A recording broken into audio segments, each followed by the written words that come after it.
Welcome back to the Late for Load-In podcast. I'm Chris. I'm here with my co-host Josh, and on this week's episode, we have the absolute legend Nick Storch, booking agent extraordinaire, and what a guy! Your booking agent, my booking agent, my band's booking agent. Yes, and one of my favorite people in music that I've worked with. Period, hands down. I've been very fortunate to meet and work with a lot of people in different corners of the music industry over the years, and Nick is one of the good ones. He's just the best in every way. He's gonna roll his eyes hearing me say this, but I love Nick Storch.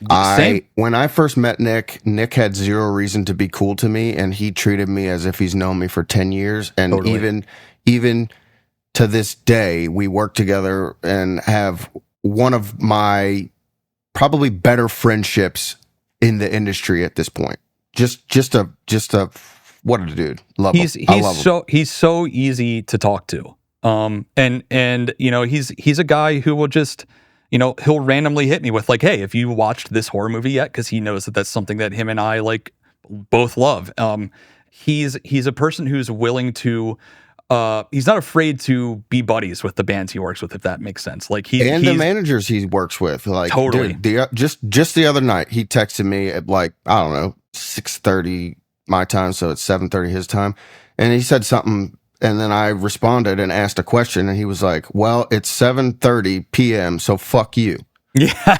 And then I just responded with, you texted me first, dude. Like, what are you talking about? But that's I love it. That's how our relationship is. You know what I mean? Like, but also when it's time to be serious, he can be as serious as a heart attack. And 100%. One of the other things that I admire about him is that, you know, he's more than willing to teach. We talked about this on another episode recently about, you know, asking questions and things like that, and don't be afraid to ask questions. And Nick is someone that I feel super comfortable. If I have a question about something and I genuinely want to learn, he's willing to teach, which I think is awesome. Totally.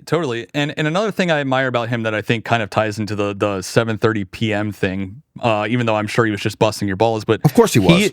He's very, it's something I admire greatly about him, but he's very good at compartmentalizing his work time and his family time. And as a husband and a father, like that's something that I aspire to be better at myself. And so I feel very inspired by Nick in that way. And it was interesting to hear his story about, you know, you got to talk about Lancaster again and your love for the Amish, because Nick is also another Lancaster native. And you know, somebody who went from not really having any aspirations of being a booking agent to becoming one of the biggest and most important agents, at least in the rock and metal world, you know? Absolutely. So he's had a very interesting, less than, I guess, normal, you know, journey to where he's at today, to being, you know, such a big figure in this world. And, you know, he doesn't really do things like this all that often. So I feel very honored that he was willing to sit down and chat with us. That was very cool of him. And I hope you guys enjoyed this chat with Mr. Nick Storch. This episode of Late for Load-In is brought to you by Rockabilia.com, your go-to destination for 100% official band merchandise. No bootlegs, no cheap knockoffs, just authentic gear straight from the bands you love. From metal and punk to classic rock and beyond, Rockabilia has over 500,000 items in stock. T-shirts, hoodies, hats, patches, and even rare, hard-to-find collectibles. If you're looking for something exclusive, Rockabilia drops brand new limited edition merch every month. So if you see something you like, grab it before it's gone. And in fact, we just placed an order for some new merch ourselves. I picked up a very, very cool Linkin Park Meteora hoodie. Josh, did you grab something? Yeah, I grabbed a couple things. I got a super limited Eminem tour shirt, and then what you mentioned not missing out. I saw a Meatloaf tour shirt from 2005 that I really wanted. Unfortunately, I didn't have my size, so I missed out on that one. Well, there you have it. Don't wait. Our friends at Rockabilia are hooking up Late for Load-In listeners with 10% off when you use code LOAD at checkout. So if your band tee collection needs a refresh and you want to support the artists who make the music we love, hit up rockabilia.com, load up your cart, and drop in code LOAD, LOAD, for that sweet discount. Now let's roll today's show.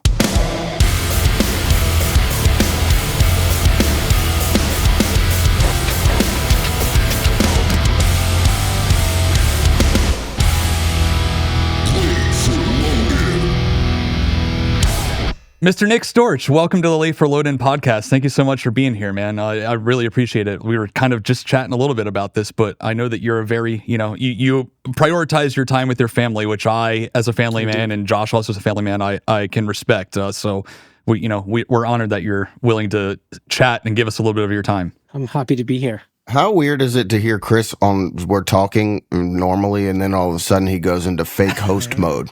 It's fun. It's actually entertaining. I'm trying to be entertaining, guys. Give me a break here. Come on. I think he's doing an excellent job, Josh. Stop breaking his balls. For me. Be nice. And this is why I like Nick and I dislike Josh. This is the exact reason right here. All right. Just saying, I wasn't entertained. Hey, anyway. Did you always grow up in Canada? No, I've only been here about 8 years. Oh, okay. Where did you grow up then? Lancaster, Pennsylvania. Really? Yeah. I saw that in the questions and didn't realize you didn't know that about him. I don't know. Do you know my affinity for the Amish? Here we go again.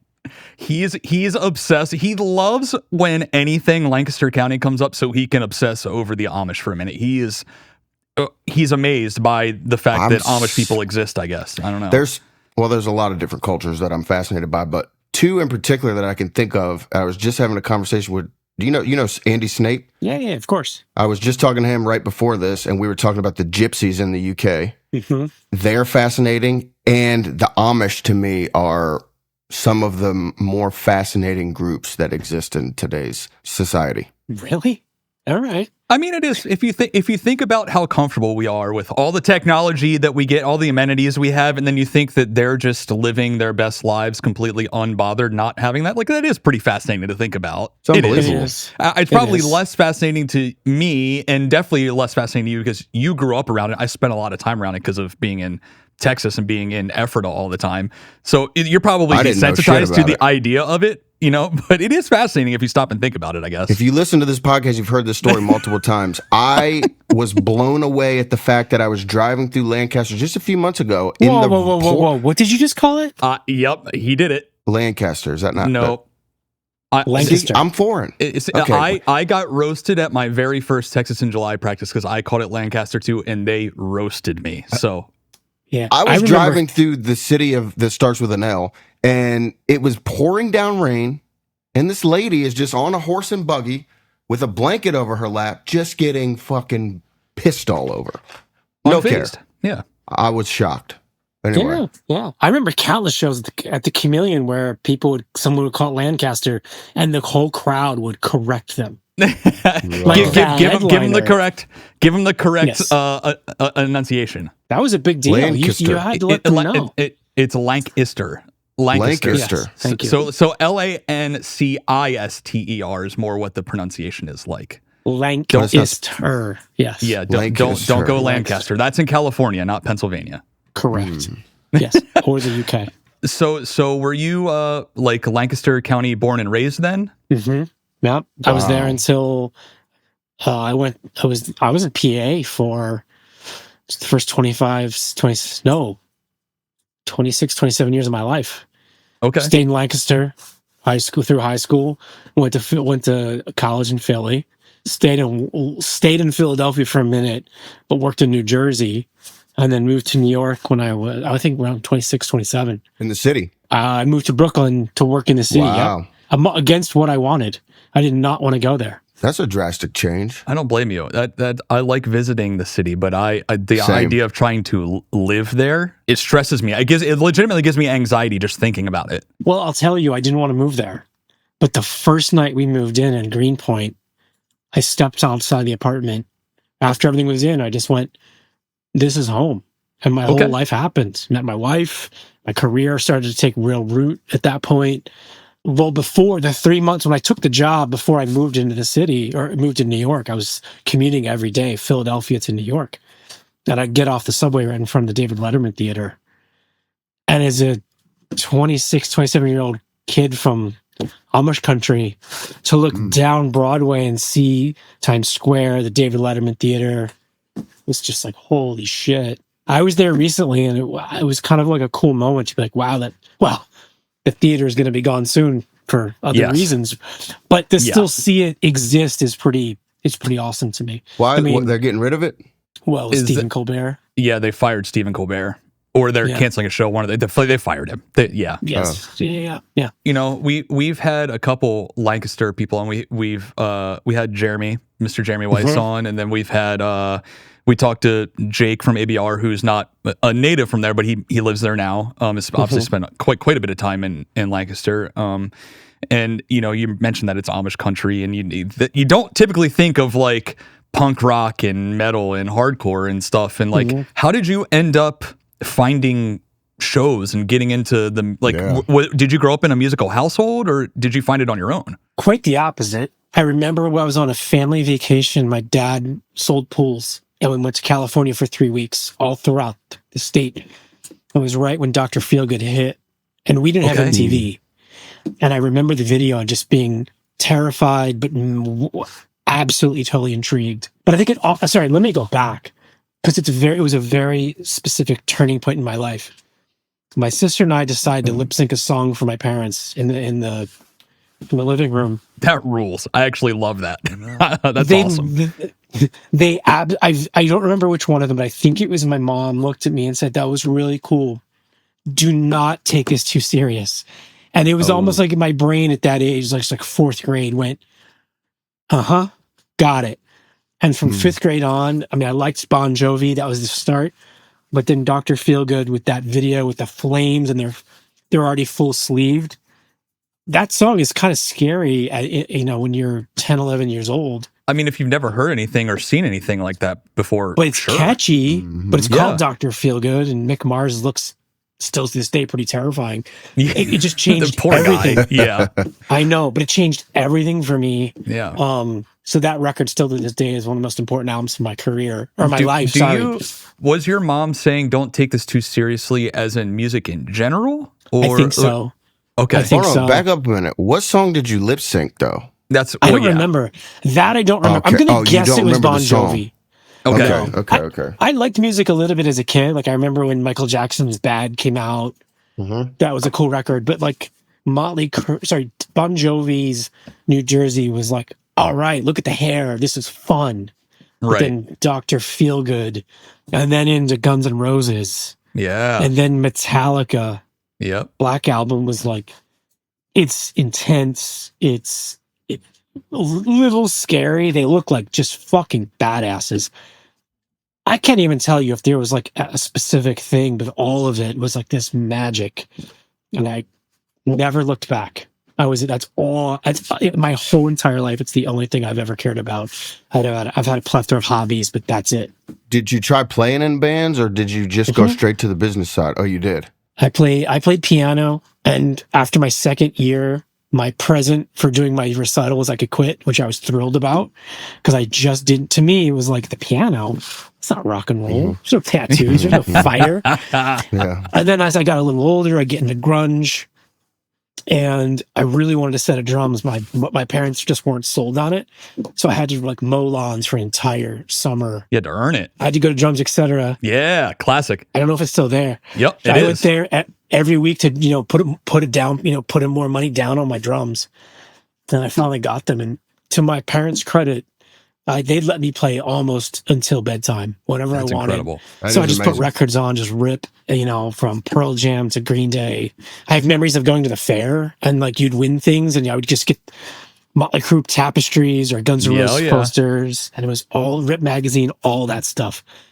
Nowadays, my kids, we can't even beg them to go to the grocery store, but Mom went to the grocery store. I'm going because they just might have metal magazines. Yeah, sure. I remember that. And then I'm going to beg, Mom, can I please get Rip magazine? Axl Rose is on the cover.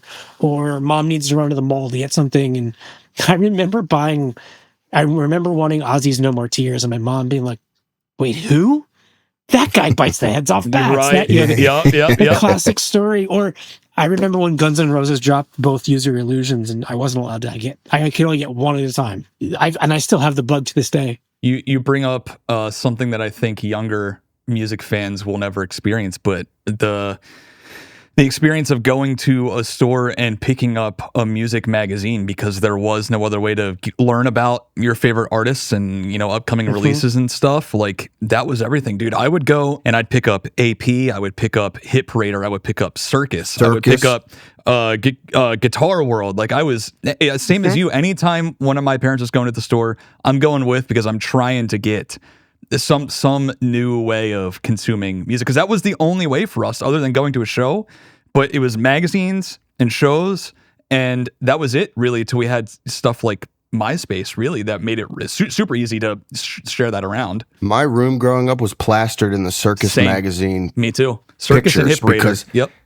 Well, Circus particularly did the full page photos, a lot of live photos and things like that, and I loved it. I actually, in my shed, have a tote full of old music magazines, because I purposely saved them in hopes that my son would one day get into music and I could show him what was cool when I was a kid. Right. Yeah. Right. I don't have a clue what's out there, but there is a box in my shed full of music magazines that may or may not be cool. I'm not sure. I want to next go into like how you found other people to even, you know, try to play in bands and stuff. But I do want to, I'm really fascinated by your mom telling you not to take the whole, I guess, the music thing too seriously, because I feel like that is not an unjust thing for a parent to like want for their kids, because music is not a standard career path for most people, and it's not a reliable career path for Definitely sure. not reliable. That's what I was going to say. Do you think that she had that initial gut feeling specifically because it was music and she was just worried about your future, or was it because you were interested in rock music? Was it just, I don't know, what do you think it was that like all of it? Okay, it was all of it, because my parents made a lot of, you know, at the time, you know, they had me pretty young. My father was a high school dropout who went into the service. So it came from a place of concern. They wanted me to have a better life than them. Understandable. I remember my parents, hey, the friends you have today are not the friends you're going to have tomorrow, which is a lie. I'm still friends with the guy that I found all of the music that I'm still into to this day. We're still friends, became friends in the 6th grade. And I think it was born out of just concern and trying to help me be on a better path than they were on. My parents weren't music people, but I think it really took root to your question about community. My friend Mike, you know, I don't even remember how we found each other. We found each other in 6th grade and it just evolved. And I have vivid memories of being in science class. The teacher would be like, all right, you know, spread out, do your homework together. And then that's class. Well, Mike and I would go, fuck this. I got Rip magazine, cool. Let's go through it. Let's order ridiculous necklaces and look at band t-shirts and all this. And I remember getting yelled at for that. I didn't give you time to look at this. And but then we would go to get downtown Lancaster where there's, I forget the record store, but I can see it. We'd look at the wall and go, all right, you buy the Gorilla Viscous record. I'm going to buy the Operation Ivy record. Then the morning before homeroom, we'll trade copies. You know, I'll dub a tape for you. So that was a big part for us. And then, you know, going into high school, we started going to shows. My first real punk show was at a warehouse, which was the Bouncing Souls. Sick. I can still vividly remember it.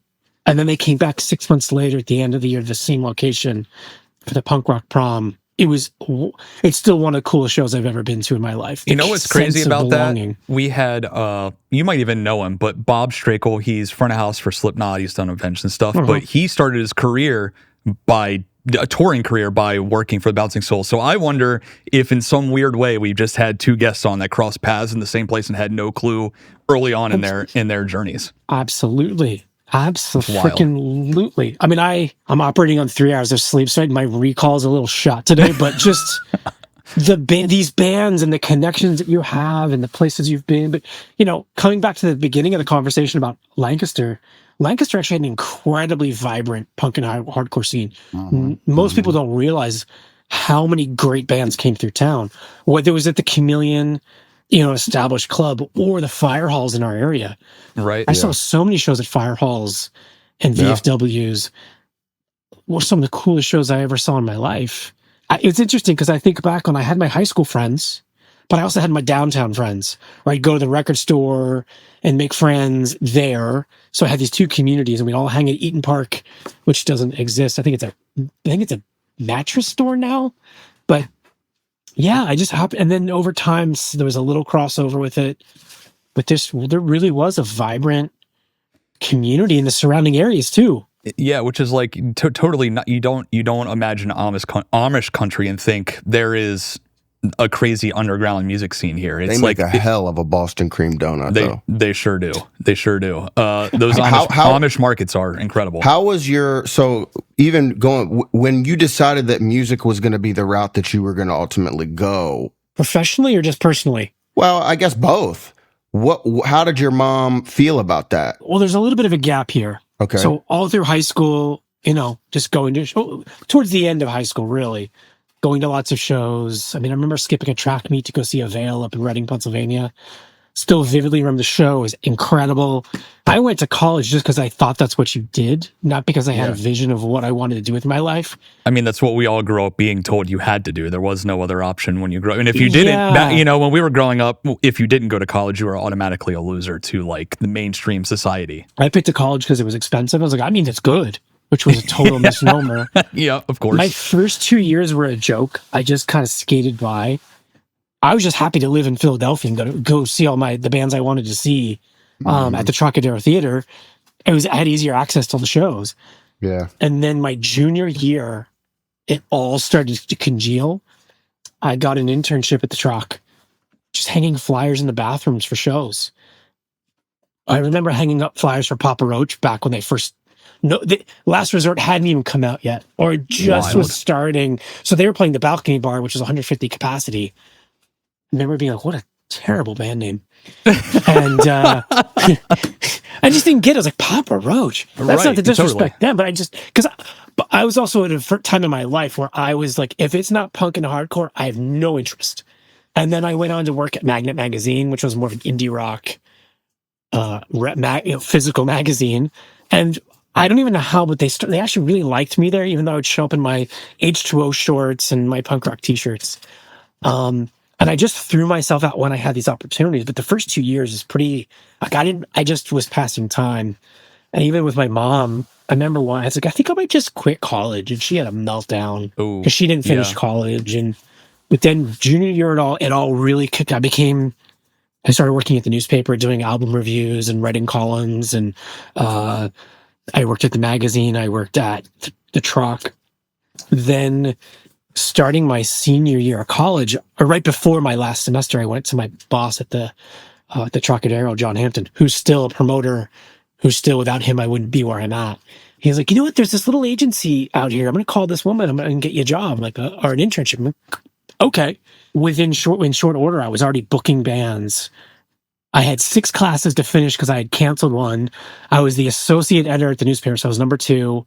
I was putting on shows. I did a Bane Hope conspiracy show at my school, and I had a small roster of bands. When EVR was in the Fairweather HopeCon era, those are some of my clients. Kill Your Idols was one of my first clients. The bass player is one of my best friends now. Yeah, I think it all just came by being present, and my passion is what helped me open doors, and a willingness to just work. My father taught me how to work my tail off from the minute I was legally allowed. I was working, and at the time I didn't get it, but it gave me the work ethic to just throw myself at the business. Because I was in Philadelphia. What else? I had no idea what to do with my life. Right. That work ethic is going to take you a long way, though. It already has. But I'm saying, like, sometimes work ethic is more valuable than talent. Honestly, and I can't speak for any other industry. I've never done anything else in my entire life. However, I think there's more value in just showing up, being kind, and asking a lot of questions, and taking interest in those around you. The older you get, who doesn't want to talk about their story or be asked advice, right? Right. So you show up, you're kind, and you look like you're participating. That's the way in. I don't know what other career paths it's like. I've never thought I was the smartest guy in the room. I just loved what I loved, and I had such an earnest desire to participate and just not. But I worked. My last But the summer going into my senior year of college, and this is not a joke, during the day I worked at an aluminum molding factory. During the day, then at night I worked at QVC packing orders, and then on Sundays I worked at a record store for my little walking around money I could scrape together and just get free, get discounts or cheap records or whatever. And I was working 80 hours. And in hindsight, I don't think it was that miserable. It was just what you did, right? Like, right. This is so what I had to do. And so I'm sharing that partly because I remember Tim Bohr and I always would talk, hey, I've done shitty jobs. I've done jobs that just normal people have to do. And I know what it's like. So if this all falls apart tomorrow, I get it. I could go back to being a caddy. I could work at a warehouse where they'd make fun of me because I had, I started to stretch my ears, or just being in a much more traditional career path. And so I think having that comfort, but just a willingness to throw every fiber of my being into the work. Yeah, it's something that we've talked about a bunch on here with specifically like crew guys, or even just we're talking about it from a touring standpoint, but a lot of times I will prioritize the person that's a good hang over somebody who maybe has like 10% more skill or talent. Without a doubt. Just because I'd rather be with somebody I am willing to spend a lot of time with. If you are a good hang and you are willing to learn, then I'll take you over almost anybody. And it's interesting to hear that might even apply to just anywhere in our industry. Just the willingness to show up, be good to be around, and then also be willing to learn and get the job done. I don't give a fuck if you're a genius. If you suck to be around, I don't want to fucking deal with you. I don't care how smart you are. That's a valid point. I just don't. I would rather take some dumbass who's cool that's teachable than some fucking genius who sucks. Yeah. Just being willing to go the extra mile. Yeah. That too. When I started being an agent, this shows my age, we'd have to print out the directions on MapQuest. I'd spend hours printing out them. I would print them out for the artist and send them with their contracts in the mail. Crazy. And it was like, well, I'll just do this to be a helper. I'll put a little effort in just to be a better advocate, a better, supporter of the artist. I was just grateful to be a part of it. I still can't believe in hindsight some of the little opportunities I got to be a part of. Even in college, I got to go see Joe Strummer at the TLA because I would get free records from Epitaph. And so they'd be like, oh, you're a writer. Okay. I remember that show. And so I still have a lot of those old press photos. That's cool. Back when they actually would print them. Today's show is sponsored by Bestronix Pro Audio. Let's be real. Your rig is only as solid as the cables running through it. Whether you're touring the world or building out your dream setup at home, you need quality cables that won't let you down. That's where Bestronix Pro Audio comes in. BTPA specializes in full tour rig builds, custom cabling solutions, and if you're the hands-on DIY type, they've got bulk cable and connectors so you can wire up your own setup exactly how you want it. Everything they make is road-tested, built to last, and trusted by the pros. And because you're part of the Late for Load-In crew, BTPA is giving you 10% off your order. Just use the code LFLI10 at checkout and save on the best cables in the business. So don't let bad cables kill your tone or ruin your set. Hit up btpa.com, lock in that discount, and keep your rig dialed and ready for the road.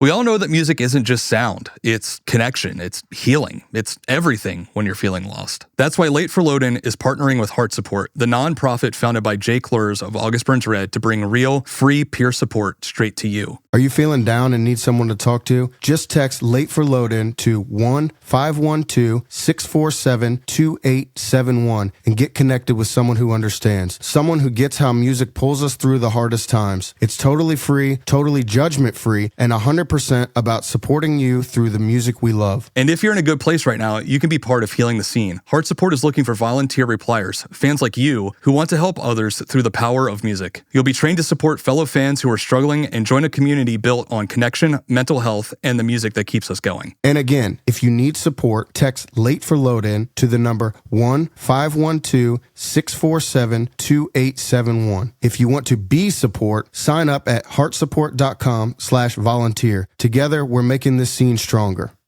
Today's episode is brought to you by you, our incredible listeners and patrons over at patreon.com/LFLIpod. By joining, you'll get early access to episodes, exclusive monthly giveaways featuring rare memorabilia from Josh and I's time on the road, and access to our patron-only music review and reaction live streams. But that's not all. You'll also get into the Late for Load-In Road Crew Discord, where you can connect with fellow fans, submit guest requests, and drop your questions for the show. The best part? It's just $1 a month. If you love what we're doing and want to help keep the show rolling, head over to patreon.com/LFLIpod and join the road crew today. Now, back to the show.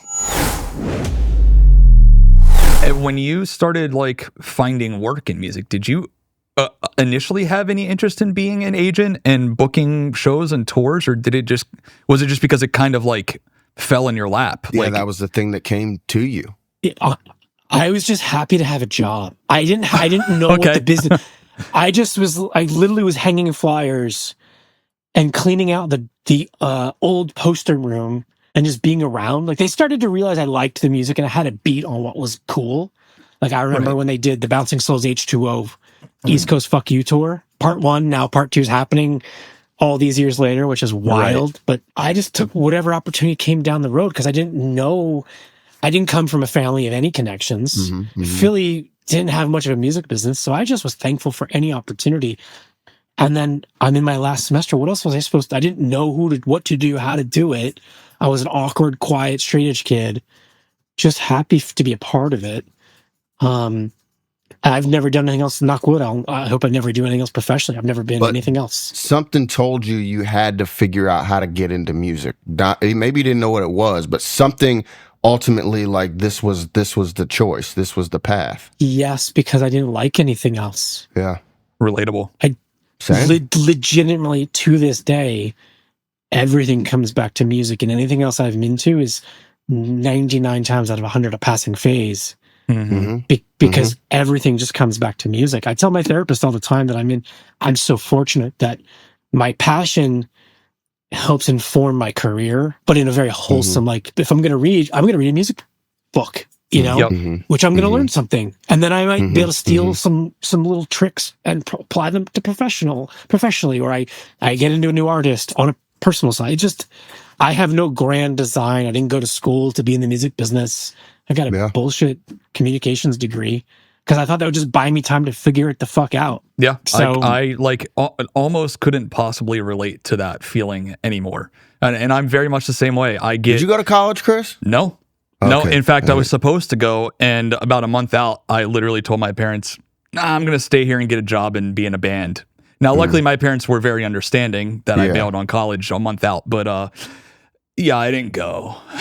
And I'm very lucky that it is worked out how it has. But I didn't even sniff college. Yeah, well, I didn't have a choice, and I think I was a pretty young, or I was a very naive kid, so I needed that extra length of time to get more exposed. I mean, I lived in Lancaster. I mean, growing up in the 1800s.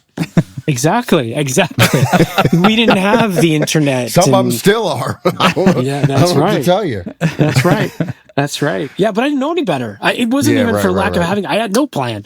No plan. It was just you see an open window. It's kind of neat, though. Do you ever self-reflect and look back on how far you've come and think, like, man, like, here you're talking to a kid from Lancaster. There you go. PA, who had no plan to ultimately end up where you've ended up. I don't want to spoil it too much because we'll get through it further along. But I mean, listen, one of the bigger agents in our world, if not the biggest. Like, do you ever think about that kind of shit? I think about Sorry. I could feel it coming. Think about it. I think about it more often than you would probably realize. Yeah. Because in my head, I'm still just some dickhead from Lancaster, Pennsylvania. And now I represent the Bouncing Souls and Limp Bizkit and fucking, I'm not going to name your roster here, but you know. There are multiple times I'll think about what 18-year-old me would think. And the people that I've gotten to meet or have some close proximity to, that's just like, what a life, man. Like, listen, the job is incredibly stressful. The anxiety levels are higher than I could have imagined. But the reality is, I get to, so going back to the beginning, my father, going into service and having to figure it out, I think he was, the school of hard knocks, as he used to call it. Mm-hmm. Get your hair cut, tuck your shirt in, present yourself well. Because he didn't want me to make the same mistakes. I get to show up and wear whatever t-shirt I want. I can wear a Cannibal Corpse t-shirt, a Dying Fetus shirt, and I got to play by my own rules. To have that gift. There's days I look at the artists that I speak to directly and look at my texts. It's just like, man, that is so cool. I get to pay for my house and my kids and have a good life because I liked music. Yeah, it's pretty cool. Honestly, it's a dream. I'm living as close to the dream as I can. And now I realize I'm glad I'm not in a touring band. As much as I wanted that all along, I'm glad it didn't happen for me, because I don't think it's more challenging and there's more sacrifice than anyone actually understands. And it's not even the big moments. Did you ever tour? I went on a couple tours. One of the only tours I ever did, though, this will highlight how naive I was I was in DC the morning of 9/11. Whoa. Oh, wow. And I was on the Greyhound leaving. And at some point, I remember there was some guys behind me. They looked sketchy. Mm-hmm. And all I remember hearing is something about terrorists or hijacking. And I was like, is some shit about to go down on this bus? Yeah. I didn't, and nothing ever happened. Obviously, then we pull into the Greyhound in Philly, and then obviously it's all over the screens and everything. But yeah, it's embarrassing. I didn't do that much touring. It's kind of cool though, dude. I mean, listen, it just shows, really it shows if you were willing to work hard, you could do whatever the fuck you want to do. Totally. When I was in my 20s, I would go everywhere, do everything. Just, you know what it is? I said yes a lot more than I said no. And I've noticed in my life, when I say no more, I see a direct impact to my career. And bands that I'm representing now, if I told them my 18-year-old stuff, I'd be like, what's wrong with you? Why would you do that? But finding joy in the relationships, finding joy in the creative pursuit of growing their careers, or just the different exposure you get. I don't know, not being so precious. Like if you told me at 16 I'd represent Cannibal Corpse, I'm like, who the fuck is that and why should I be part of this? Now at 46, I couldn't be prouder to represent a band who's had such a storied legacy and survived so long, making such extreme music, but they're the gold standard in that genre. Yeah, that's a privilege. I'm honored to represent that band. You see all the garbage on my walls. I mean, every day I get to go, wow, I got to meet that person, or I got to be a part of that. Or you're a collector. I am. But when I saw too. you guys, Chris, at Download, I don't know if you were there. I saw CJ Ramon from a pretty close distance. Yes. And it took me a second. And I clocked him. Never got to meet him, but I was okay that I saw him. To be like, fuck, a fucking Ramon was feet from me. That's crazy, yeah. How incredible, right? What normal would people you have thought about knowing you were gonna one day be within feet of someone from the Ramones? I'd like, that's not gonna happen, Or exactly. Or I'm blanking on the people that I've gotten to meet. Of course, just the whole thing. I've made a conscious effort in my older years now when I have the opportunity to meet somebody who had a strong impact on my childhood and my upbringing. I like to at least introduce myself and thank them for that. Like I saw The Undertaker the other day, and I was a huge wrestling fan, and I had met him before, but I still wanted to go tell him again, because he obviously isn't going to remember me. I remember him, but he doesn't, and I had to tell him again, like, man, it's just, that was my childhood. The WWF back in the day, totally. You couldn't touch it to me. Yep. I remember how many arguments I got in with my mom because I'm like, are you she afraid tell of me it that it's fake? And I'm like, fuck you, it's not fake. It's real to me, Mom. Why don't you like to meet him? The chances of them living up to the dream or that you have in your brain. Once in a while, look, we've all heard stories about people having wonderful interactions. I don't want to put that pressure on them. Just being in the same space, you know what I mean? Don't get me wrong. There's a couple. It's a good perspective. I'd really like to meet Lars Ulrich, because I think without Lars, Metallica doesn't exist. He is the brains of that band, and he has always had incredibly interesting takes. I'm with you, though, on Lars. I think that guy, unfortunately, gets... I mean, we all know people love to pick on old Lars, but I do agree that no Lars, no Metallica, at least certainly not in the way that we have them today. And you don't like Lars, fuck you. You don't get it. I'll just say it right there boldly. I agree. I'm right there with you, bud. Right there with you. But you know what? What makes me love and respect them, yes, for all the obvious, but for the willingness and the boldness to take risks and wear their mistakes and keep going. You know, how many bands made a couple good records and then chased their tail trying to recapture? They've always tried to push the boundaries, not always with the music, but sometimes with how they do what they do. I'm sorry, but they're one of the greatest bands of all time, not just for the music, but for the way they've done their career. So going back, that's one of the few people I would actually like to meet and just say, as a student of the game, as a lifelong music person, thank you for what you've done. Because it's not just the band. Yep. He's still a music fan. So is Hetfield. You know, like you can feel the heart in what they do. Yeah. You can't say that for a lot of bands. I won't name those names. You know, we had Brian Slagle on the other day, and he actually said the exact same thing about the Metallica guys. How, like, he's like, if you ever got a chance to meet them, you guys would just get along right away because you're just music fans and you would immediately connect and bond over that. He's like, they're the most normal dudes that you would imagine for being as, you know, iconic as they are as a band and musicians and artists and all that. But he's like, but they're just music fans. And you would just immediately be like on a level playing field with them in that regard, which is, I think you're spot on with that. I've been thinking about this a lot lately as a guy who represents a lot of masked artists. Metallica, like a lot of bands like Kiss, but they provide a sense, they were the home for misfit toys. Right. You don't fit in? Well, guess what? You have a home here. I remember going to the 40th anniversary shows in San Francisco. And forget they had a lot of video pieces, but they did talk about the fact that without the fans, we are nothing. But the way they did it was so fucking sincere. Look, a lot of artists appreciate their fans, and I don't want to sell anybody short. Sure. They were so goddamn sincere, and it meant so much to me because it brought me back. I was very anti-Metallica for a while because I didn't understand Some Kind of Monster for a while.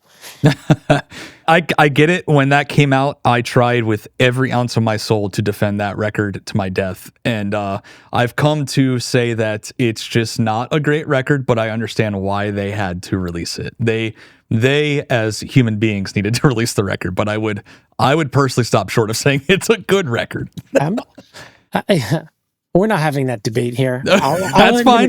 That's fine. All I'm going to say is I lost my point because now we're talking Sorry. No, it's okay. I'll shift it for you because what you said about the Island of Misfit Toys resonated with me. It gave me chills hearing it because I never thought of it that way, I guess. But I feel like rock music in general is that. And I feel like I was a misfit toy who found an identity here. I just don't think that I ever looked at it from that perspective, but it's the truth. I mean, I look back on there are several records that if I put them on and I'm in a bad mood, they fix me because I feel better. I feel heard. I feel seen. Absolutely. Even at this elderly age, I still have those feelings. And so to hear those records, and it may not always be the lyrics, but certain bands represent feeling, you know, that you've got a community or that you feel that it's okay to be weird or not standard, you know. It's obviously things have changed a lot. You know what I mean? It's okay. I mean, when I started getting tattooed, it was like, don't get them on your hands, your face, your neck. Things have changed. It's great. I'm glad. But I don't know. Yeah, that's what it always was. I'm still not getting a face tattoo, but yeah. Coward. He's still working on the new hair. Yeah, well, yeah. Hey, I'm proud of that, though. One thing at a time, I guess. Yeah. So I guess we've talked a bunch about how you got into booking. You mentioned that you book a bunch of really awesome bands and all that. But for anyone listening who doesn't know exactly what a booking agent's job is, like, could you give us a rough rundown of what your day-to-day looks like and how, like, what you do as a booking agent kind of that differs from manager or promoter? Because I do think that, you know, people see tours get announced, they don't know all the stuff that's going on behind the scenes, and they also don't know who in the band's team is doing what. So like, yeah, well, I guess what is roughly a day-to-day situation like for you? Besides putting out fires. I was going to say, I mean, it's, the basics are, you're routing the dates, what markets they're playing, what buildings they're playing, what are the ticket prices, what are they getting paid? I'm an advocate on the live side for an artist. And it's headline tours, support tours, festivals, doing it intelligently, but then all the extras of putting out fires and, always advocating for them in different ways. Putting out fires. What kind of fires are we talking about here? You don't need to give specifics. I don't want specifics actually, but like what is an example of like a fire you might have to put out? Like what kind of emergency situations is a booking agent dealing with? To be very honest, there's so many versions of fires, and I guess it differs artist to artist. I'm sure, yeah. Artist to artist, day by day. Let's just say I've dealt with everything from whether a venue is going to allow an artist to have animal blood on an artist's body to spraying soda to turning the air conditioning off in a venue so the artist can be more comfortable on stage, to the more benign. I mean, it's all kinds of things. You never know. You're dealing with humans. So there's a margin for error. There's personalities. People have bad days. Artists tend to be more on the quirkier, unique side in the way they view the world. You don't say. How do you balance the business side and the personal side of working with artists directly? From what vantage point? Just like, building that personal relationship and becoming friends with artists and then having to separate the two. It's very challenging. When I first started, I wanted to be everybody's friend. That's what I thought the goal was. Yeah, that's how I feel a lot of times. This is a job. You know what I mean? And artists aren't looking for a friend. They're looking for you to do the best job you can. Can friendships form? Absolutely. But I'm not looking for that. And I think going into that is disingenuous to the job you have and unfair to the artist. But if a natural friendship happens by whatever, I'm here for that. I always call it choose your own adventure. I'm here to support an artist. I'm all in or I'm all out. There's no middle ground. And so there's guys that I sent or girls that you're sending, hey, watch this movie. Hey, what do you think of this record? How's your weekend? How's your family? I have an artist who recently lost a parent and trying to it just depends. Some artists I've been with for, the majority of my career, and it's a very transactional relationship, but positive. That's okay. There's others that they know my kids, they know my wife. It's case by case. But how do I balance it all? I don't. If you find the answer through all these episodes, you let me know. Do the transactional ones bother you at all? Do you ever feel like is there any transactional ones you have, and you don't have to name names, but is there any transactional ones that you have that you like, man, I wish there was more? Do I wish there was more? No, I think it's hard. I mean, I guess it probably helps if both parties understand exactly what the deal is. But yes. I guess for me, it's challenging. I always want to be everybody's buddy, so I feel like I would struggle with that. But I guess if both parties understand what the arrangement is, then it's just the arrangement, I think I would struggle more with the fact of feeling disposable, because we use, this is a unique side of the business, and like I was saying earlier, you don't want to work with people you don't want to work with. So all the people that me personally I choose to work with is because I want to Same. I enjoy having conversations, and I want to call my friend Nick Storch and talk about how we're going to creatively build this band and what we can do to, excel and move them forward. Not Nick Storch that I just can't stand to talk to on the phone, and I know I have to take this call, but I don't fucking want to. I don't want those type of relationships. At the end of the day, though, it really depends. Everyone's looking for different things out of their relationships. Forget business, relationships in general. Sure, right? Sure. For the sake of being crass to articulate the point, you've got guys that want to date women because of their features, right? They don't care about the personality. And then there's other people that's all about the connection. And everyone's entitled to want what they want out of the situation. And I think naturally, I've been very fortunate by and large. I've ended up just by the law of nature, gravitating towards the people that are a better fit for me versus the ones that I won't name names, but there's artists that I've worked with or managers I've worked with that have short-lived. And it either is because we were never really meant to work together or we're on the same page. And sometimes that can come at a price. Sometimes it's painful or you're resentful. But at the end of the day, you know, there was an artist not that long ago that I stopped working with for a number of reasons and whatever. But I looked back on it, was like, you know what, that was probably for the best. Our vision of how to do this was not aligned or even close. And so, but that takes a lot of time and a lot of self-reflection to be comfortable with having that, you know, because no one wants to get fired. Nobody wants to fire other people. It's not fun. It's one of the hardest parts of the job. And so to be able to, I don't know, I guess, long way of saying you can't go in with expectations. It's just like if I start working with a band and going, it's going to be huge. And if it does, it falls short of my definition of huge. Right. What means it's not successful in the terms that it is successful? I don't know. Yeah. Everyone defines success differently. Sure. Totally. You know, is it money? Is it stature? Is it perception? What is that? So I think ultimately you have to just go in and learn to be patient and malleable and show up and see what's being dealt to you. I mean, Josh, I didn't even know that we would become close, you know, and have the comfort and ease to speak the way we do. Nick, let's be honest. No one thinks they're going to be close to Josh. I know. I've been trying to shake him now for a while, but here we are. I've been trying to shake him for 25 years. I can't get rid of him. I know. I can't get rid of him. It sucks. I actually tell people this when you're one of the prime examples I use, because before we worked on the project together, I didn't know Nick at all. I had heard the name, but I didn't know who he was. And you had to have communicated with him for the shows you did with us in 2021, didn't you? Well, through you guys, that was it. Okay. That was it. Only my exchange, but it was very, very like short-lived. I think to the point. I think doing business. The point, primarily through email. I was just a tour manager. It wasn't, and I didn't really know Nick. I feel like over the past year and a half or 2 years, whatever it's been, we've gotten really, really close. And I consider Nick a very good friend at this point. Likewise. And we have these, sometimes we'll have these, just straight up chats and it's awesome. But I use that as an example that, I didn't know Nick before 2 years ago. And a lot of people don't believe that. I think it has to do also with you. It's like any relationship, romantic, friendship, whatever.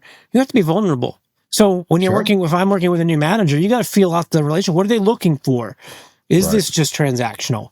Or do you take a risk and go, hey man, so what's it like working with that artist or this person? And that's how you and I got closer. I was willing to ask you what it was like working with certain people because I was trying to learn, not because I was trying to be a piece of shit. I just was curious to learn, like what I found so fascinating though is that and this is just me being straight up honest, was the fact that Nick works and represents a lot of gigantic artists. And I'm just some schmuck who was trying to, still navigate my way into management.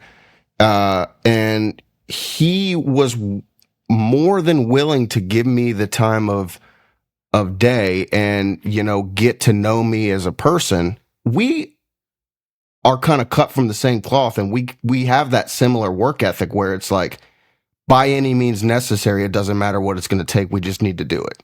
Yeah. I think, I don't know, I think from the rip there was just a comfort, you know what I mean? And sometimes a friendship comes quick, and sometimes it can take years. I don't know. I will say, this is a total aside, but what you just said about I was willing to take the time, it makes me just think about Dave, and how Dave was about totally. That. I mean, that's honestly, he did that better than anybody. And that's always 100%. One of the things I admired, because I wasn't always I wasn't always willing to be as patient and kind with others, because I was more like anger. I'm in the East Coast. I'm a more like intense personality. And it's something I've been reflecting on since his unfortunate passing, is that I'm not curing cancer. We're putting on rock concerts and selling tickets and t-shirts. And yes, people's livelihoods depend on our work, and we want to be buttoned up and want to do it right and proper and the best we can do it. But there's space to be kind and absolutely and treat people, with dignity and not just overtly transactional. You know what I mean? And I know that might feel like a bit of a non sequitur, but the way you said it just kind of like reminded me of, and for the record, Dave and I didn't always see eye to eye on a lot of things, but that's always one part of the things, of business. That was one of the things I would call for his advice. How do you fucking deal with this or that or this person? Yep. He was just always like, "What do you mean?" If I in a good way, I resented him for it, but now, unfortunately, given what has happened, it's made me kind of look back and go, "Man, I didn't appreciate at the time the gift that he was kind of maybe unintentionally sharing with me, this ability to kind of like, hold on." You know what I took from Dave, and even sometimes I get emails that I don't want to respond to, but I, in that moment, think about Dave, and Dave would respond to me for the dumbest, minute shit when I was really trying to figure this side of things out, when he shouldn't have responded to me, but he would. Even if it was just a kind no thank you, he would take the time to respond, and I have made a conscious effort that even if I get the dumbest fucking emails that we all get, I will respond and try to that's what I took from Dave, and I'm trying to let him, if anything, live on through me in that little teeny way. Same. And I listen, I've tried to do it over the course of my career. He was better at it. It's hard. It is, because you're doing, and by the way, you do have to have boundaries though as well. Just because you email someone doesn't mean you're guaranteed a response. Right. What if I email, if I got the Rock's email address tomorrow, does he owe me a response? Right. You know what I mean? I'm not trying to say the inverse is that I'm at the level of something. No. I get what you're saying. But trying to find a balance. And it's interesting. I was with someone last night with a friend. I'll never forget. I called her about guest lists for a big show that we had. And people are coming out of the woods. People I never knew who the fuck they were.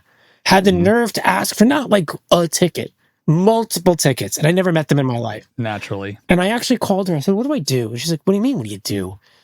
What's so hard about you shooting an email and trying to help somebody?" And it stopped me in my tracks from getting cranky. I would rather take the high road.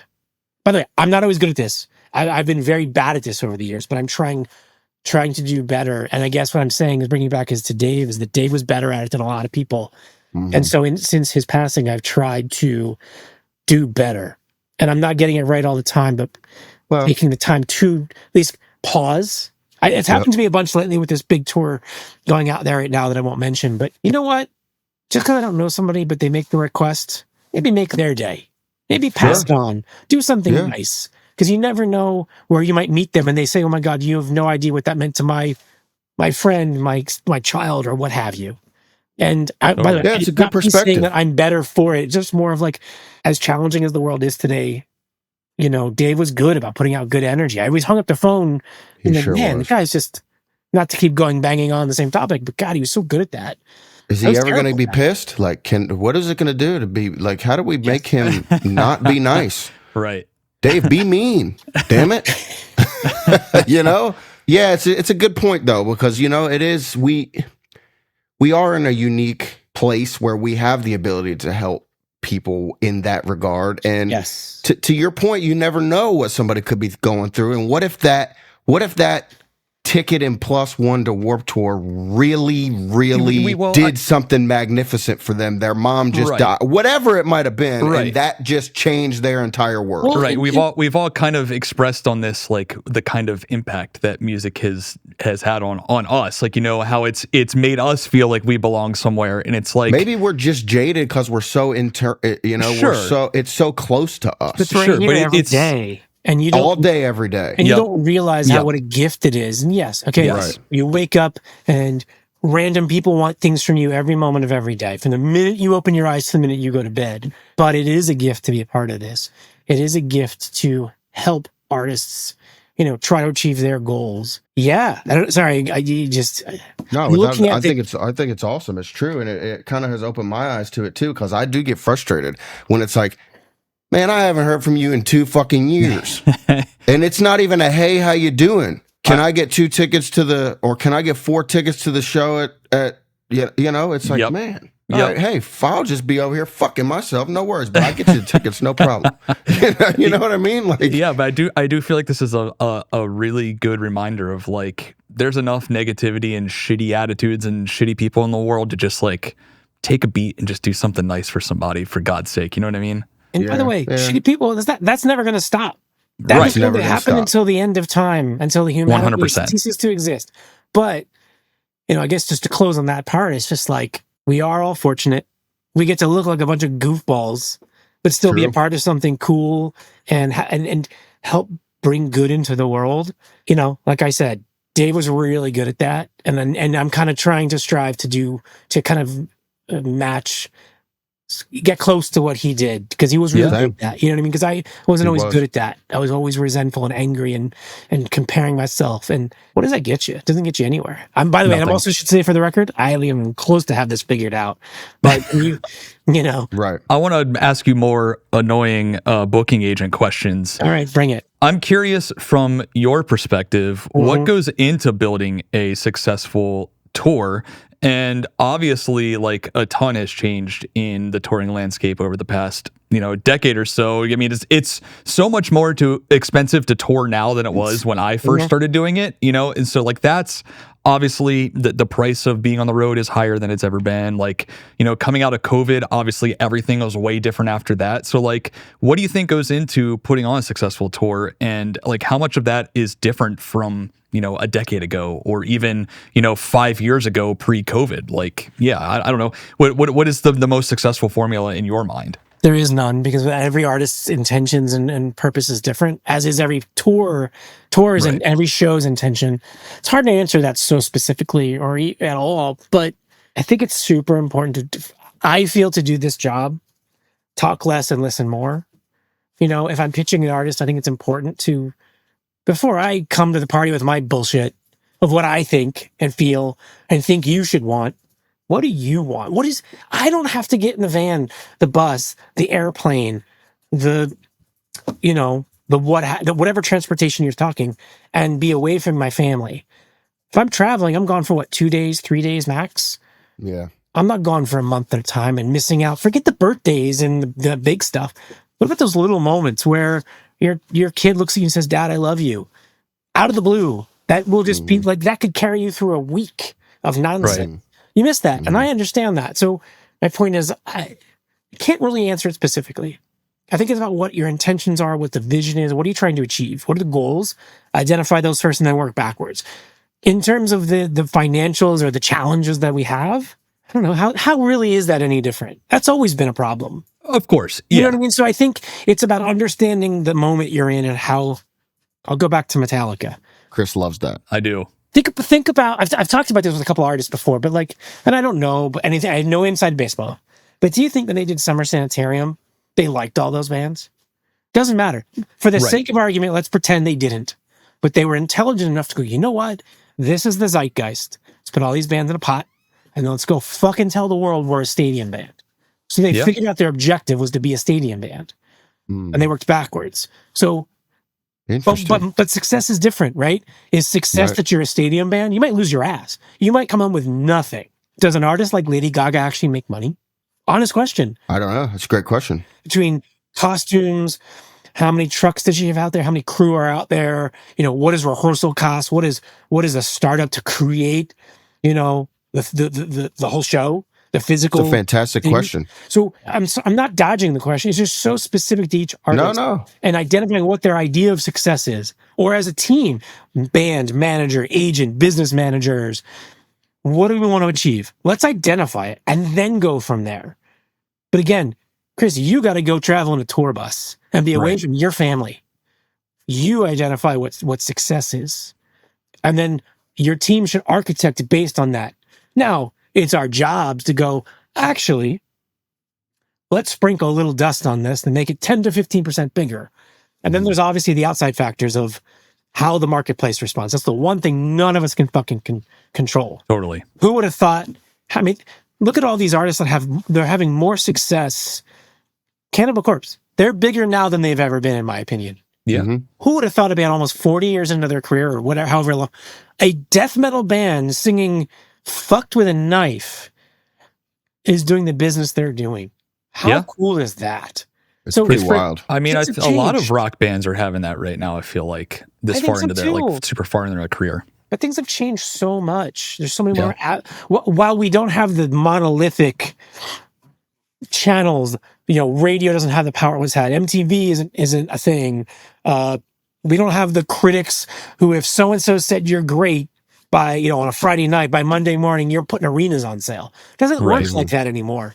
Have you ever had to tell an artist no when they were passionate about something because you knew it wasn't a good decision for them? Depending the personality. Everybody receives information differently. Everyone receives information differently. And so, I'm going to change this and make it about me so that I don't have to air out anything I don't want to. All right, sure. I went to Newfoundland on vacation with my family this summer. And it was mind-blowing for me. Yeah. The vibe of Newfoundland was so special. I was sitting at dinner looking at Zillow, looking at properties. And my wife turns to me and she goes, "You're scaring the children. They think we're going to sell the house and move." At first, I was really pissed off. How dare you rain on my parade of my newfound excitement for going to Newfoundland and buying a fucking lighthouse? If I was an artist, I might have been furious and said, "You're fired because you don't get what I'm about." And so it's really about, having a relationship and open communication to go, okay, I get that you want to move to Newfoundland and get the lighthouse and watch the sun come up and see the ships come in. It's great. It's wonderful. But it's a little impractical. So here's how we're going to build the bridge to get there. Or it just depends. It kind of comes back to the, like you said, that separation of personal and business. And it's about relationship and building trust. There's artists out there that don't trust the industry. So having a sense of humanity, doesn't mean you have to be friends, but taking an interest or being respectful of the sacrifices it takes to be an artist. Now you have to be, pick any big artist. Look at, I don't know why she's popping, but look at Billie Eilish. Can you imagine how much she's sacrificing at this point in her life to be this famous? Yeah. She gives up her life, basically. Exactly. So I don't know what that's like. I don't know what I have the drive to put everything I have into that singular. So I don't know if what I'm saying is making sense, but it's making perfect sense. So much. I think it's something that we don't think about. Like even like a Taylor Swift. Can you imagine what that must feel like to wake up every day and be that? You can't go anywhere. You cannot go anywhere. I saw a thing the other day that she had to have a bulletproof wall follow her out of the Chiefs stadium or whatever stadium she was in right after the, assassination thing, because they were concerned for her safety, which is just fucking insanity. Well, thank you. And that's what I'm saying. And we'll never know what it's like to be that fucking famous. I know, it's crazy. No, thanks. What? Easy to say because I'm not, but right. Right. If you weren't a booking agent, what do you think you'd be doing today? I'd be working at some blue collar job. I don't think I'd probably still live in Lancaster. I don't think I knew. Maybe you'd be making Boston cream donuts and selling them to me. Shoe-fly pie, probably. Because I'd be there. Yeah. I'm not going to sit back and say I had a vision because I did it. But I don't know anything else. That's how I feel. I don't believe in fate. I don't believe in destiny necessarily, but I do believe in energy. Like if you put something out into the universe, as a big collector, if I'm after something, I put it out there. Yeah. Not in a Ron Burgundy way, but I put it out there, and it's maybe in 2 weeks it shows up, maybe in a year it shows up, but eventually it shows up, and I'll collect the thing I'm after, and so I feel like with bands, with a path, whatever, you got to tell the universe. I think it's like dating, right? If you're not really actively open and looking for a relationship, that energy's out there. Whether you verbalize it or not, it's out there. Yeah. If you're open and you're honest and you're patient, I don't know, it's a fine balance, right? I think of Elmira from the old cartoons, grabbing the pet and being, I'm going to love you and squeeze you. If you're trying too hard. Yeah, sure. Your eye is actually off the ball. But there's got to be kind of going with it, but have a singular focus. I don't know. Maybe the 3 hours of sleep is making me delirious. Balance. No, you said balance, and that's a great word because that's something that I personally struggle with. I know Chris struggles with it. We talk about it a lot, and I think that It's more so. I think we talk about it a lot, at least from my perspective, because I'm looking for help with it, not so much trying to know necessarily how you do it, but more so. I mean, I want to know how you do it, but I'm asking because I need to fucking figure it out, and it's something that I'm terrible at. How do you balance family life and personal life with the demand of this industry, and you know, are you able to shut it off? No. I mean, and also going back to like, you talked about how you have to put out fires every day. Like what we do, you're like, I feel like if you work in music, you're on the clock 24/7 almost. And so it's like, it's what it feels like a lot of the time. And one thing I admire most about you is like how dedicated to your family you are. Like you know, very much seem to care about spending the time with your wife and kids. And I so, do. yeah, it's like you said, it's a tough thing to turn off the work brain and just focus on that. I don't think you ever really do. You know, I'm not an artist, right? But I think there is an inherent desire to participate in it, to think about it. I could be watching it. I watched the year and a half in Metallica when they talked about the whole Black album rollout. On a weekend, I paused it and called a manager with an idea because I got inspired, and it's always there. It's like I'm saying about energy and setting an intention. So part of it is setting the intention that my family is important, saying it out loud, talking about it. But also, I have a partner who was very clear to me from the rip. Family is important to me, very important to me. You know, and showed me by actions, showed me by bringing me into her family and showing how they operated. You know, like my father-in-law, we had a lot of similarities. You know, he had a rough time with his family, and he got it. You know what I mean? And so that was, so I've been fortunate to be exposed to what a good family is like. It's not to say my family's terrible, but having a partner who understands. You know, my wife worked in the business, albeit she wasn't an agent. She worked at an agency. She understood the personalities. So I think I hit the jackpot in someone who got it, who wasn't going, why are you out till, you know, however late? What are you doing when you're on the road? Right. I don't want to say she doesn't give a fuck, but she trusts me, and she knows that I'm focused on the job and I care. But I was on the 6:20 flight home today. I was home at 9:25 and still had a full day at home, and will be, you know, present for the bedtime routines. I often wonder if my wife thinks about that side of things, like, and I think she does. We talk about this all the time, and I relate to that because she was also. Family is important to me. Holidays are important to me. I missed Thanksgiving a couple years ago, and you would have thought I robbed a bank and killed everyone in the town. It was not a great experience, but it was, you know, post touring, and it was just something that really meant something to her. And I had to, so I make whatever attempts I can to be there for those moments. But I'll fly red eye just to get home. Same. Like, people make fun of me all the time. Every time I'm in LA, let me guess, you're on the first flight out tomorrow. You're damn right I am. And I'm on, I want that midnight flight because, you know. I fly to Vegas tomorrow morning. I leave here. My flight leaves at 6 a.m. I'll be there until Monday. We rehearse on Monday. I have an 11:30 p.m. flight out so that I can be back here as early as possible the next morning. That's the because shit, my man. family needs me, you know, like That's it. yes. Listen, it took me, I shouldn't tell this story, but I will, because it all worked out. I don't remember this, but apparently I told my wife back when we were dating that work would always be number one. I don't know why she stuck around for this long, but she fixed it. But no, I actually remember that we were going to I proposed to her in Ocean City, Maryland. We talked about what our vision was of how to be a family. And I remember when I would come home later, you know, when we had our first kid, I was coming home at 7:00. She's like, what are you doing? And this doesn't work for me. You know, so I'm fortunate to have a partner who instills upon me the importance and reminds me. She reminded me the other night, hey, do you know how you were playing with one of our kids doing that thing? Did you see the difference? Did you see the outcome for both of you? Did you see how engaged he was with you because you were present? And sometimes those reminders are challenging because the job is so intense. Yeah. I took it as an attack that I wasn't doing enough. Yeah. But in reality, she's like, look at the good. Look what happens when you commit to being present. Right. It's a daily struggle. And to your point, I don't know we'll ever. Yeah. I think it's something we'll spend until you retire or you die. I don't think you'll ever have it totally figured out because it's tough, man. It's a disease to be a workaholic. It is. But I think, you know, look, I I think I've been in therapy now for 2 years. That's helped a lot with my anxieties, to help give me the space to be more present with my family. You know, I've been doing a gratitude journal for 6 months now. Oh, Massive wow, cool. impact. Really? Massive. Yeah. Honestly, I learned it by listening to that Blocks podcast. I don't remember this episode, but someone asked him, Brendan, like, what's the best thing you've done? He said, the gratitude journal, because it's a reminder every day. What are you thankful for?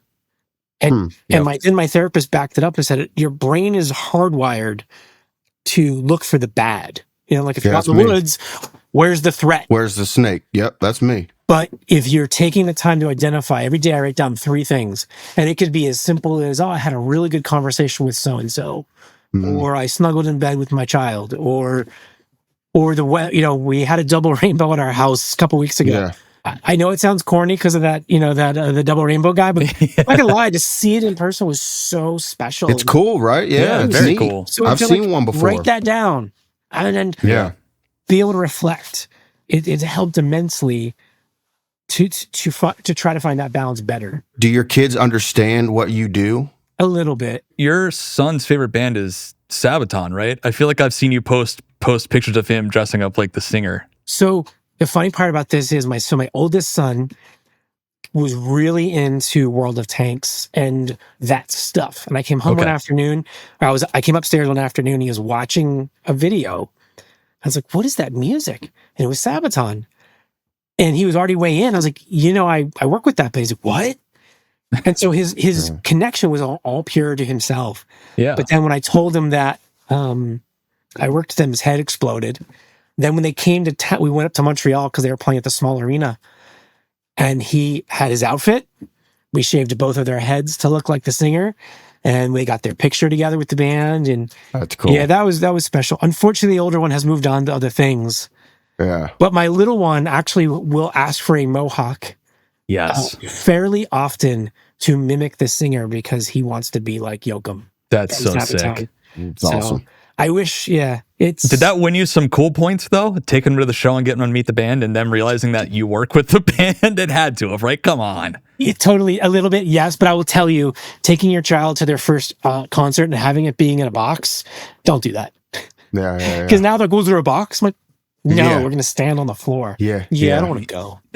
Yeah, I often, we've been very fortunate since we've been back to playing shows to do a lot of really cool tours, play some big venues, and do a lot of really awesome stuff. My son was a year and a half old when we played at the Shrine, our first show back, and so that's crazy to think about. I know, and it's Sid wasn't even born. No, That's so weird. So he's only ever gone to a show and seen me play in like these big places, and he's only ever been to our shows. So he's only ever known being backstage and in a dressing room and on a tour bus and stuff. And it's like, there's going to be a time where he discovers an artist that he likes and I get to take him to a concert that's not mine. And he's going to go, what do you mean I have to stay out here? He's going to be so confused by the whole concert going experience when dad's not involved in it.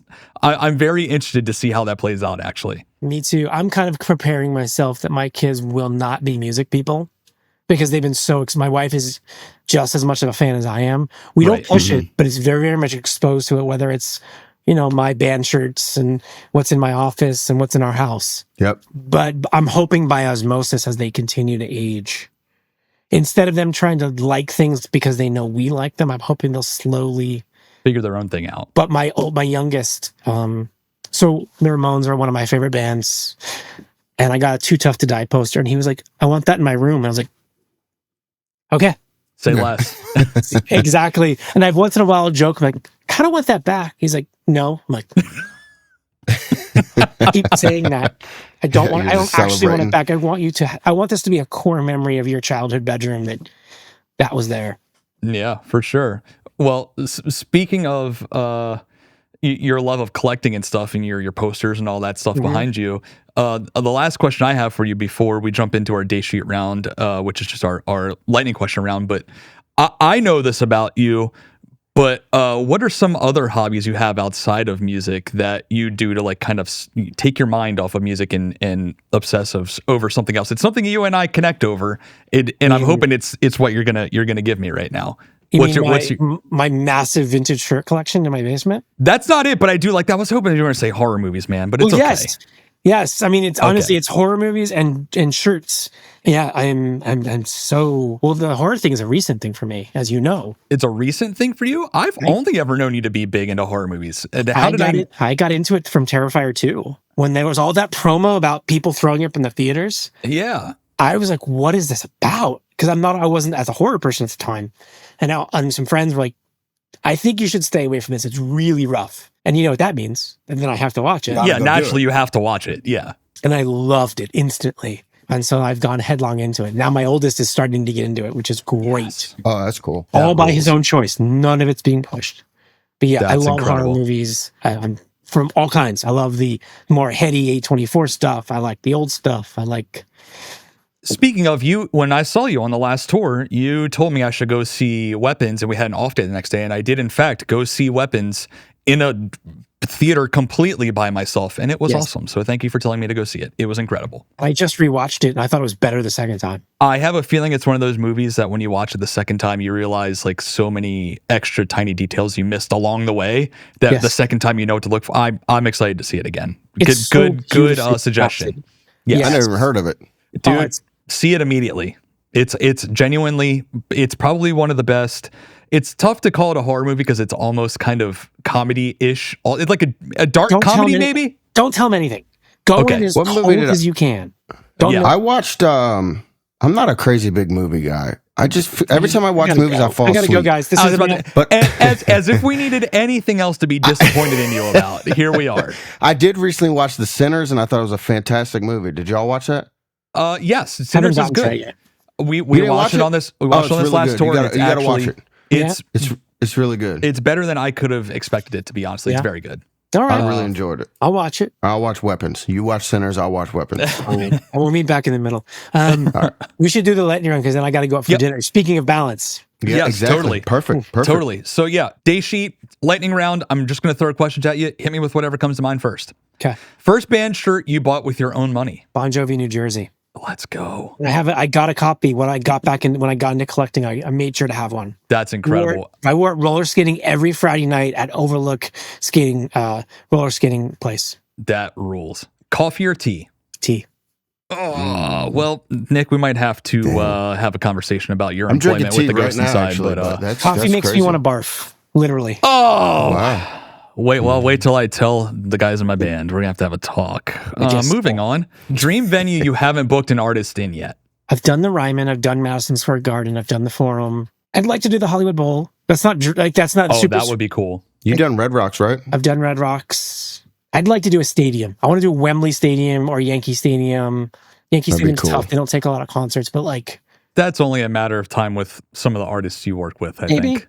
You know what it is? I'll tell you, I've done shows there, but as I've been reading more music biographies, I like to go back to these venues that now I know the history. Like I've been to the Roundhouse a number of times in London, but not since I realized how big of a part of the Ramones story that was at the early part of their career. Oh, sure. There's a classic picture of Joey out back, and I want to go there and you know what I mean? See it from that perspective. Yeah, just know to feel the ghosts of the room. Like that does mean a lot to me. To be at the Forum and see all the pictures on the wall, that means a lot to me. Favorite Disney movie? Oh, wow. Good question. Favorite Disney? I haven't watched a Disney movie since I was a kid. Well, you better reach back in that memory. Your kids don't watch Disney movies? Is Pixar count? Are they connected? Yeah, I think so. We'll allow it. Allow it, please. So. I'm gonna go with Monsters, Inc. That is a classic. That movie makes me feel so good. And it's just such a fantastic film. Yes, that is a very good movie. I'll give you that one. Okay, last lightning question, and then Josh has a sign-off question for you. Last album you listened to front to back? I'm gonna cheat because I don't remember. Acceptable. Cheating is accepted here. The last record I listened to front to back. I'm trying to remember. Alkaline Trio. God damn it. Okay. That's a good one. I love that band. I believe, their very first show in Philadelphia at a punk rock squat house to maybe 15 or 20 people. Wow. Wild. Because I'm old. No, you're not. No, you're not. If you got a 5-minute phone call right this second with 18-year-old Nick Storch, What is the message? What amazing question. What would I say? Yeah. 5 minutes. No matter what, trust your gut, believe in yourself. And it is absolutely and totally okay to be you. Not because I was persecuted, not that I had it super hard or anything, but just, finding your footing, finding your confidence. It's all going to work. You know what I mean? Believe in yourself. Yep. Don't be so afraid, and say yes more. I think that's what I would say. Awesome. That's great. The more you say yes, and again, I guess I'll bring it back to this, because I do believe in my heart this has helped me be successful. I just said yes. A lot of agents are like, let me go see the band live before I make a decision. Why? Every band sucks live for a while. And that's part of the process. That's not totally. I'm not being dismissive of their abilities. They got to go grind it out and learn and do their 1,000 hours. No, that's totally true. Just say yes. Go do the work. What's interesting about that? As a manager, I have seen none of my bands live before I started working with them. Yeah. Crazy. Not one. Go take a risk. I don't know. I guess what I was saying was, go just say yes more. Say yes. And the more that energy's out there, the more positivity, right? Because everyone's knee jerk is to say no or be negative. The more positive you are. And I guess I'll close with this. And then I'm going to go eat dinner with my family to find that balance that you referenced. Where are you going to eat at? Going to go upstairs. Okay. Family dinner every night. Perfect. I think I miss Dave more now than when the news hit, because he was such a positive person. He said yes to a lot of things. Mm-hmm. And I think looking back, that's why I tell my younger self to say yes more, to be more confident, because Dave was fearless, and it made him have for his short lifespan, he lived a very full life. Yes. And I think there's lessons that I wish I could tell my younger self. Just go for it. What are you saying no for? Memories are flooding back of me saying, no, I don't think so. Like, why? Yeah. You learn by failing. You learn by doing, especially in this industry. Yeah, you don't learn by reading a book. No disrespect to anyone who takes this as a course. No. You do it. You ask questions. You get humbled 100%. By people's, I sometimes put in my journal, if someone yells at me or I fuck up or I make a mistake or someone doesn't give me the respect I think I'm owed, I actually sometimes look at that as a gift to be reminded.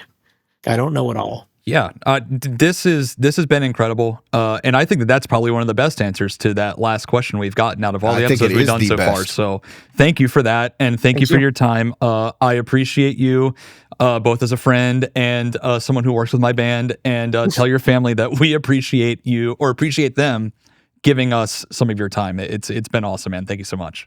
Thank you so much, fellas. Hey everyone, Chris here, and I just wanted to take a second to say thanks for watching today's episode. You can check out more episodes of Late for Load-In on the right side of your screen and find any applicable links to this episode in the description down below. There you'll also find a link to our Patreon, which is the most direct way to support the show, and it's only $1 a month. Please consider giving this video a like, subscribe to the channel, and be sure to follow us on all social platforms, @Late for Load-In, @Chris_TGI, @Josh Carell. See you guys next week.